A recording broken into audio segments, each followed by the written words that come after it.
আবারও টস নিয়ে controversy. India আর আয়ারল্যান্ডের মধ্যে ম্যাচে টসের সময় এমন একটা জিনিস হয়েছে কি আবারও সেই কন্ট্রোভার্সি তৈরি হয়ে গেছে, খাস করে পাকিস্তানে এখন নিউজ চলছে সেই ইন্ডিয়াকে নিয়ে, আর ইন্ডিয়ার কথা বলছে কি ইন্ডিয়াকে আইসিসি হেল্প করছে, কালকে ম্যাচ রেফারি হেল্প করেছে সেই ইন্ডিয়াকে। ইন্ডিয়া টস হারা সত্ত্বেও তাকে ফের আবার টস জিতিয়ে দিল, দিয়ে ইন্ডিয়া প্রথমে বোলিং করলো। তো ইন্ডিয়াকে আইসিসি প্রত্যেকটা টুর্নামেন্টই সুবিধা দিচ্ছে, আর এবারও অনেকগুলো সুবিধা দিয়েছে, আর কালকে টসেও সুবিধা দিল। এইগুলো আলোচনা করছে সেই পাকিস্তানি মিডিয়াতে, আর ইন্ডিয়ার বিরুদ্ধে অনেক কথা বলছে এবং বলছে কি ইন্ডিয়াকে সব সাপোর্ট করছে সেই আইসিসি, আর তাদের জ্বলছে। পাকিস্তানের এখন ইন্ডিয়াকে দেখে প্রচণ্ড জ্বালা হচ্ছে, জ্বলছে তাদের পেট সেই ইন্ডিয়াকে দেখে। কেননা কিছু হয়েছে, ইন্ডিয়ার নাম নিয়ে নিচ্ছে কি হ্যাঁ ইন্ডিয়াকে সব কিছু সাপোর্ট করছে সেই আইসিসি। কালকে হয়েছে কি আপনাদেরকে আমি বলে দিচ্ছি। কালকে টসের সময় যখন টস হলো, কয়েনটাকে ওপরে চালানো হলো, তখন সেই যখন নিচে গেল টসটা ম্যাচ রেফারি দেখলো, ম্যাচ রেফারি দেখে প্রথমে বলল কি আয়ারল্যান্ড টস জিতেছে, আর তারপরে সেই আবার ম্যাচ রেফারি আবার বলে দিল কি না না না আয়ারল্যান্ড টস জিতেনি, টস জিতেছে ভারত।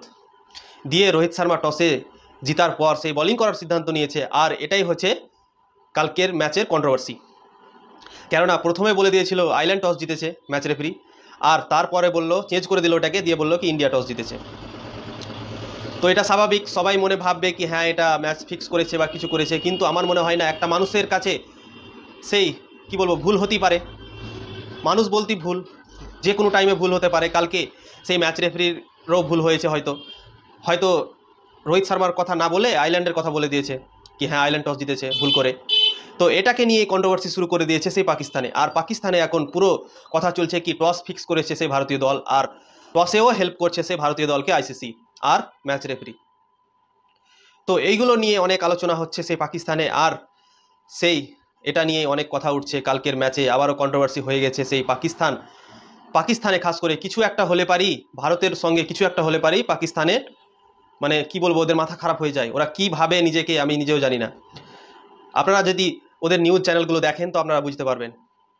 আপনারা হয়তো বলবেন কি না আমি হয়তো বাড়িয়ে টাড়িয়ে বলছি, কিন্তু আপনারা যখন ওদের নিউজ চ্যানেলগুলো দেখবেন তখন বুঝতে পারবেন কি হ্যাঁ কি বলছে ইন্ডিয়ার ব্যাপারে প্রত্যেকটা দিন তারা ভিডিও বানায়, আর তারা এগুলো ইন্ডিয়ার ব্যাপারে আলোচনা করে। তাদের পাকিস্তান টিমের ব্যাপারে যতটা আলোচনা করে না, তারা ইন্ডিয়ার বিরুদ্ধে আলোচনা করে, তারা ইন্ডিয়াকে নিয়ে আলোচনা করে। আপনারা নিউজ চ্যানেলগুলো যদি দেখেন তাহলে অবশ্যই বুঝতে পারবেন।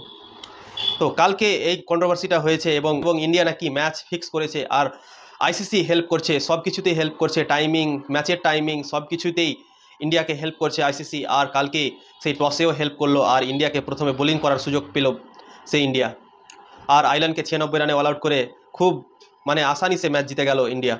তাই জন্য আবারও সেই কন্ট্রোভার্সি তৈরি করে দিয়েছে সেই পাকিস্তানি মিডিয়ারা, পাকিস্তানি নিউজে এগুলোই খবর চলছে এখন।